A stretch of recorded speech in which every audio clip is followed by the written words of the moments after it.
प्यारे बच्चों, स्वागत है आपका अपने YouTube channel full to study live with Aman sir में। तो आपको पता होना चाहिए कि हम लोग क्लास 10th के यूपी बोर्ड की जो NCERT पैटर्न है वो बुक पढ़ रहे हैं मैथ्स की। तो उसमें हमने एक्सरसाइज 1.1 कंप्लीट कर ली है और आज हम लोग 1.2 करने जा रहे हैं। यदि आपने 1.1 एक्सरसाइज नहीं कंप्लीट की है तो आपको इसी वीडियो के डिस्क्रिप्शन में लिंक दिए गए हैं, तो वहाँ से जाकर आप वो सारे वीडियो देख सकते हैं। तो आज हम लोग बात करेंगे 1.2 के। तो 1.2 एक्सरसाइज है, इसमें सबसे पहले आपको पता होना चाहिए भाज्य संख्याएं। भाज्य संख्याएं, तो भाज्य संख्याएं क्या होती हैं? तो भाज्य संख्याएं क्या होती है? वे संख्याएं जिनके एक से अधिक गुणनखंड होते हैं। जैसे अगर मैं बात करूं 4 की, तो 4 को आप क्या ले सकते हैं? 2 में इंटू 2 लिख सकते हैं। तो देखिए इसके कितने गुणनखंड हो गए? एक तो 2 गुणे 2 हो गए। आप इसको 4 से भी काट सकते हैं, आप इसको 1 से भी काट सकते हैं। तो एक से अधिक गुणनखंड हो गए, तो ये 4 कैसी संख्या हो गई? भाज्य संख्या हो गई। अगर हम बात करें 8 की, तो 8 जैसे हो गया, तो 8 को आप क्या क्या क्या ले सकते हैं? 2 में गुणे 2 में गुणे 2। तो इसके भी देखिए एक से अधिक गुणनखंड है। तो ऐसी संख्याएं जिनके 2 से अधिक, सॉरी आप क्या बोल सकते हैं, 2 से अधिक, 2 से अधिक जिसके गुणनखंड होंगे उसको हम क्या कहेंगे? भाज्य संख्याएं। अब गुणनखंड क्या होते हैं?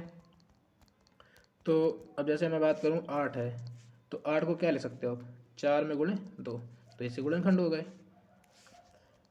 अब देखते हैं अभाज्य संख्याएं।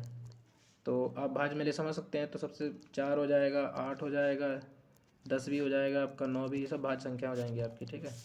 अब देखते हैं अभाज्य संख्याएं। तो अभाज्य संख्याएं क्या होती हैं? अभाज्य संख्याएं, इसमें हमने क्या बताया? जिसके 2 से अधिक गुणनखंड हो। अब अभाज्य में क्या हो जाएगा? इसका उल्टा, जिसके 2, 1 या 2 गुणनखंड होते हैं, 2 से अधिक हो ही ना, तो वो आपकी अभाज्य संख्या हो जाएंगी।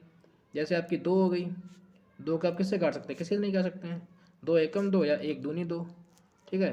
अगर हम ले लें 3, तो 3 को आप किससे काट सकते हैं? या तो 3 एकम 3 या 1 तिया 3। अगर हम ले लें 5, तो 5 को आप किससे काट सकते हैं? 5 एकम 5, 1 पंजे 5। तो मतलब वे संख्याएं जो या तो खुद से कटें या 1 से कटें, तो वो कई संख्या कहलाती हैं? अभाज्य संख्याएं कहलाती हैं। और सबसे छोटी जो अभाज्य संख्या होती है वो 2 होती है। 2 के बाद 3 हो जाएगी, 3 के बाद 5, फिर 7, ऐसे करके आपकी चलती रहेंगी। तो ये आपको अभाज्य और भाज्य संख्याएं समझ में आ गई होंगी। अब हमने आपको बताया गुणनखंड। एक होता है गुणनखंड और एक होता है अभाज्य गुणनखंड। आपने पढ़ा होगा गुणनखंड, और एक होता है अभाज्य गुणनखंड। तो अब इन दोनों में डिफरेंस क्या है ये हम लोग देखते हैं। अभाज्य गुणनखंड, जैसे मान लो आपको 10 दिया गया है, तो 10 क्या गुणनखंड? 10 को कैसे ले सकते हैं आप? 5 दूनी 10, 5 गुणे 2, तो ये भी तो ये इसके गुणनखंड हो गए। लेकिन अभाज्य में क्या होगा? अब अभाज्य में क्या हमने लिखा है इसको? 5 में गुणे 2, तो इसमें तो खैर यही लगेगा। लेकिन अगर मैं 8 की बात करूं, जैसे इसमें क्या मैं करूँ, 8 की बात करूं, जैसे मैंने ले लिया 8, गुणनखंड करने में 8 के, तो गुणन 8 को क्या ले सकते हो? 4 दूनी 8 ले सकते हो आप। अब अभाज्य में क्या होगा? आपने 8 के लिखा हुआ है, 8 का लिखा है 4 दूनी 8, लेकिन 4 के देखो दोबारा हो जाएंगे, 2 दूनी 4। तो मतलब ऐसे गुणनखंड जिनके फिर से किसी की मतलब जिसको फिर से ना तोड़ सकें, उसको बोलते हैं अभाज्य गुणनखंड। जैसे आप 2 को फिर नहीं तोड़ सकते हैं, 2 को किसी से नहीं काट सकते हैं, तो ये आपके कहलाएंगे अभाज्य गुणनखंड। और लेकिन 4 गुणे 2 ये आपके गुणनखंड कहलाएंगे। तो आपको ये क्लियर हो गया होगा गुणनखंड और अभाज्य गुणनखंड क्या होते हैं। अब देखते हैं हम लोग HCF LCM। तो हमने आपको बताया था HCF की जो फुल फॉर्म होती है वो क्या होती है? Highest common factor. और HCF LCM की फुल फॉर्म क्या होती है? Lowest common multiple. इसको हम बोलते हैं मासापा और इसको बोलते हैं लासापा, ठीक है। मासा क्या होता है? अधिक से अधिक, अधिकतम। जब अधिकतम की बात होगी तो हम लोग मासा फाइंड करेंगे, और कम से कम की बात करें होगी तो फिर हम लोग लासा फाइंड करेंगे। अब इसका एक फार्मूला होता है, लासा और मासा में क्या संबंध होता है? जैसे आपको 2 संख्याएं दे रखी हैं A गुणे B, तो A गुणे B यानी कि ये पहली संख्या हो गई, ये दूसरी संख्या हो गई, और इनका आपको लासा और मासा मान लो ऐसे दिया गया है, तो इसमें क्या रिलेशन होता है, इन दोनों में रिलेशन होता है। आप इसको ऐसे भी लिख सकते हैं, पहली संख्या गुणे दूसरी संख्या बराबर एलसीएम इंटू एचसीएफ, ये दोनों में रिलेशन होता है। यहाँ से मान लीजिए आपको लासा दे दिया, मासा दे दिया और एक संख्या दे दी और बोला कि दूसरी संख्या ज्ञात करो, तो अब यहाँ से फाइंड कर सकते हैं। इसके अलावा या आप पहली दूसरी संख्या, या इसको हम ऐसे भी लिख सकते हैं, दो संख्याओं का गुणनफल, संख्याओं का गुणनफल भी लिख सकते हैं, संख्याओं का गुणनफल, ये भी आप इसको लिख सकते हैं, संख्याओं का गुणनफल बराबर एचसीएफ इंटू एलसीएम। ठीक है, तो ये भी इसका एक फार्मूला हो सकता है। तो अब हम लोग देखते हैं एक्सरसाइज। एक्सरसाइज है वो आपको कैसे करनी है।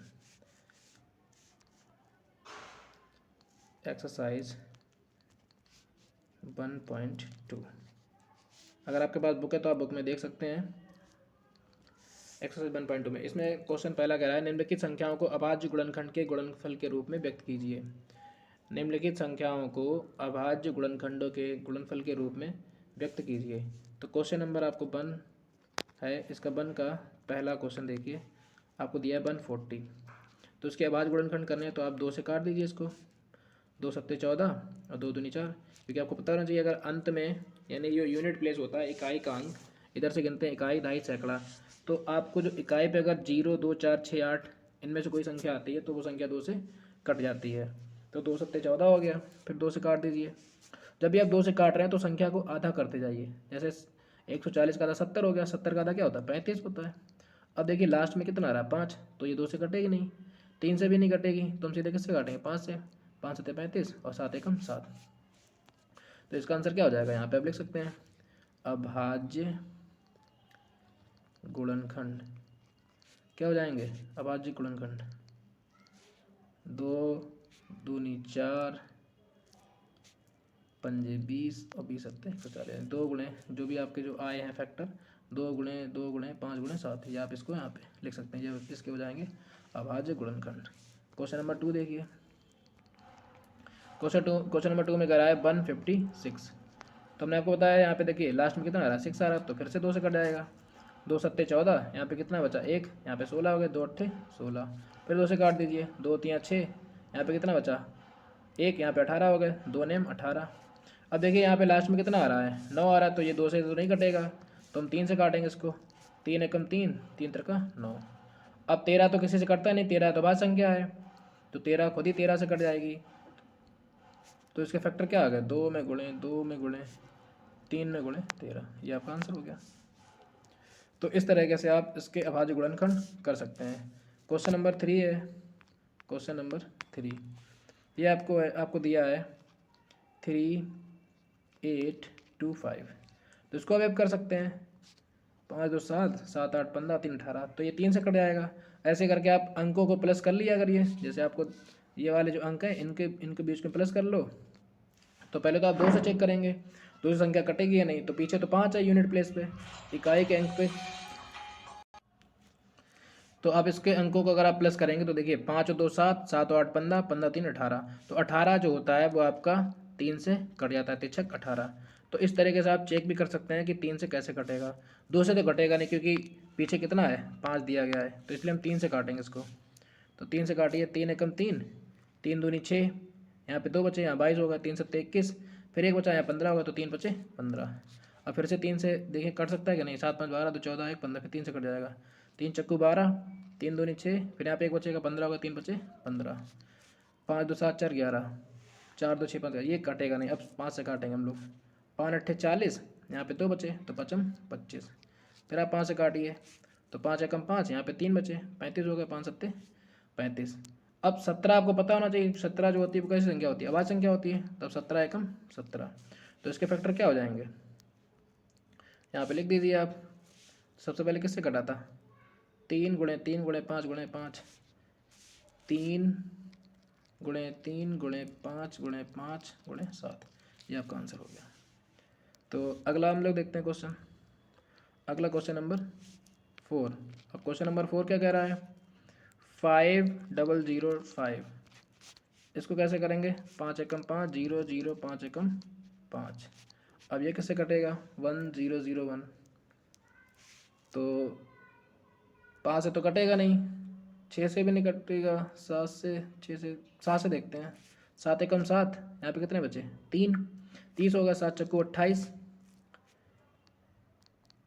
7 एकम 7, यहाँ पे 3 बचे, 30 होगा, 7 चक्कू 28, फिर यहाँ पे 2 बचा, 7 3 21, तो किससे कट गया ये 7 से कट गया।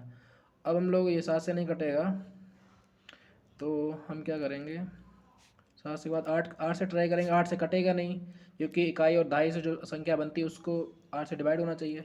9 से, 10 से, 11 से देखते हैं, 11 एकम 11, यहाँ पे कितना बचा 3, 11 3 33, तो ये कट गया। अब ये 13 से काट दो, 13 एकम 13, 13 एकम 13, ये पूरा पूरा कट गया। तो इसके गुणनखंड क्या हो जाएंगे, इसके हो जाएंगे 5 गुणे 7, 5 गुणे 7 गुणे 11 गुणे 13। तो आई होप आपको ये पसंद आ रहा होगा और समझ में भी आ रहा होगा। इसके अलावा क्वेश्चन नंबर एक और बचा है, वो भी देख लेते हैं। Question number 5, question number 5। तो क्वेश्चन नंबर 5 क्या कह रहा है, 7 4 2 9, इसको डिवाइड करना है, इसके फैक्टर करने हैं। तो फैक्टर कैसे करेंगे, तो अब इसमें देखिए 9 आ रहा है पीछे, तो ये 2 से तो नहीं कटेगा, 3 से चेक कर लो, 7 4 11, 2 13, 13 और 9 22, 22 3 के पाड़े में नहीं आते। तो ऐसे करके आप इसको जब चेक करेंगे तो इसको आप जब काटेंगे तो 17 से कट जाएगा, 17 दूनी 34, 17 ते 51, 17 चक्कू 68, 17 अपना 50, 17 चक्कू 68, ये 4 बार चला जाएगा। 68 में 74 कितना 6 बचा है यहाँ पे, तो 62 हो गए, 17 तियाँ 51। अब 62 में 51 कितना कम है, 9 2 11, 119 हो गया यहाँ पे, तो 17 सत्ते 119। अब 17 सत्ते 119 हो गया। अब ये कितने, अब कितने से जाएगा, अब 17 से तो नहीं जाएगा, अब 19 से चला जाएगा आपका जी, 19 दूनी 38, 5 बचे 57 हो गए, तो 19 तियाँ 57। अब 23 तो आपको पता होना चाहिए 23 कैसी संख्या है, 23 एक अभाज्य संख्या है, तो 23 खुद ही से कटेगी, तो इसके फैक्टर हो जाएंगे 17 गुणे 19 गुणे 23।